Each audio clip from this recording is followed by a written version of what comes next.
So here's a little soldering video, and what I started with over here is the bottom of a coffee can that you can cut off. Get a cardboard coffee can, but the very bottom is made out of magnetic steel that's also tin plated, and you can see the solder spot that I started with right here.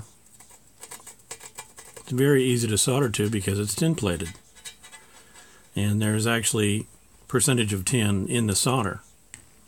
Same thing with this spot here. This was a test spot, and I used a rough surface to experiment compared to just a clean surface. And now what I'm going to do is I've got this terminal strip that's clipped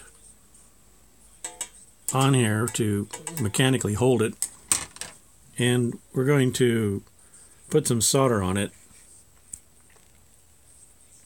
because we're going to actually attach it to the metal disc.